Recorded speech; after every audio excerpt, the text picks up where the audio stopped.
Welcome to The Explainer. Let's be honest, talking to our kids about money, it can feel a little intimidating, right?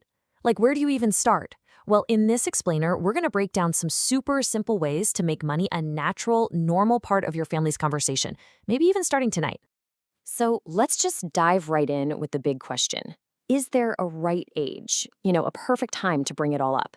A lot of us hold off, thinking our kids are just too young to get it. But what if we've been looking at it all wrong?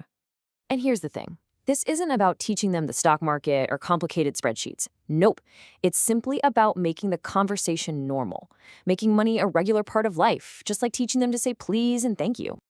Okay, so where do we begin? It's way simpler than you might think. The key is to use the world around you as a classroom. No special tools needed, just a little bit of awareness in your day-to-day life.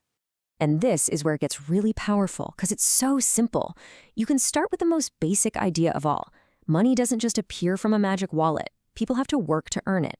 Then, next time you're at the grocery store, just think out loud. Say something like, hey, look, I'm grabbing this cereal because it's on sale, and that helps us save money. And when you go to pay, make it a mini lesson. See this? I'm tapping my debit card, and that tells our bank to send money from our account to the store. These tiny little moments, they really add up and build a huge foundation of understanding. So, once those everyday conversations start flowing, you're ready to introduce the first and maybe the most important lesson of all. It's the golden rule of smart spending, understanding the difference between what we need and what we want. Getting this down is the foundation for a lifetime of good financial choices. And the difference is actually pretty straightforward. Needs are the must-haves. Food to eat, a safe place to live, clothes to wear. Wants are all the fun like-to-haves. That new video game, those cool sneakers, another toy. The rule is simple, and it's a total game changer. You always, always cover your needs first before you spend on wants. It's a powerful filter they can use for pretty much any purchase, forever. And understanding spending naturally leads us right into our next lesson. Once they get the hang of needs versus wants, we can talk about saving. But here's the secret. We're not going to frame it as going without. No way. Instead, we're going to frame saving as a superpower, the amazing ability to turn their goals into reality. So why is this so critical? Because saving is about way more than just stashing some cash. It teaches them patience. It teaches them how to plan ahead. And it really teaches them the true value of money that they've worked hard to set aside. It's step one toward financial independence and the ultimate shield against future debt. So how do you turn a wish into a real, solid goal?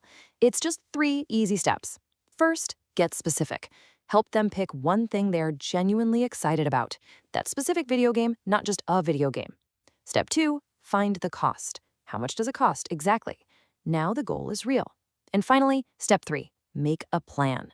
Let's do the math together. Okay, if you save $2 a week, you'll have it in 10 weeks. All of a sudden, it's not some far-off dream anymore. It's a project. All right, now for the fun part. Making this whole idea of saving something they can actually see and touch. Clear jars are amazing for this. I mean, they can literally watch their savings grow.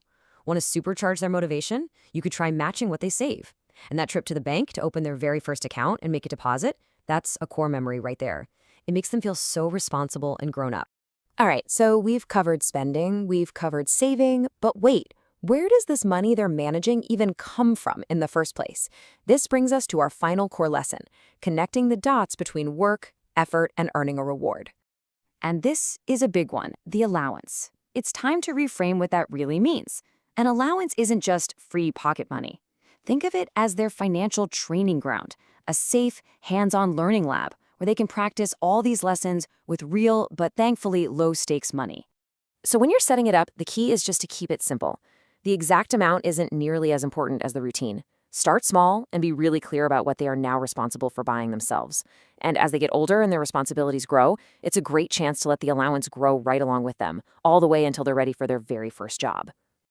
And this quote just hits the nail on the head. Because whether it's from doing extra chores around the house or from that first official part-time job, there's this powerful sense of pride and understanding that only comes from earning your own money. It cements all these lessons like nothing else can. And listen, when they do get that first job, here is a fantastic habit to start from day one. Seriously, encourage them to take a piece of that very first paycheck, say 15%, and set up an automatic transfer straight into their savings account. It's the definition of paying yourself first, and it builds a powerful financial muscle that will serve them for their entire lives. Okay, so now that you've got the basic building blocks, let's talk about some fantastic resources to help you on this journey. You don't have to figure all this out by yourself. There are some really great tools out there to empower your whole family. First up, the Bank of Canada Museum's website. You guys, this place is a total treasure trove. You can find really fun activities and resources, and it's all sorted by grade level, covering everything from the basics of saving to fun challenges about grocery shopping. Next, you've got to check out a program called Talk with Our Kids About Money, or TWOKM for short. It is packed with cool, age-specific stuff. We're talking fun crafts to build a piggy bank for the 5 to 7 crowd, awesome online games about saving for ages 8 to 10, and even inspiring videos on entrepreneurship for teens. And finally, Visa's Practical Money Skills website has this incredible interactive guide for students called Your Money, Your Future. It's a great, really engaging way for them to explore saving, budgeting, and even the concepts of spending and borrowing all on their own terms. So there you have it. The foundation is laid, the tools are in your hands, the only thing left is to start. Just look for one small, everyday moment to get the conversation going. So what's the first money lesson you'll share today?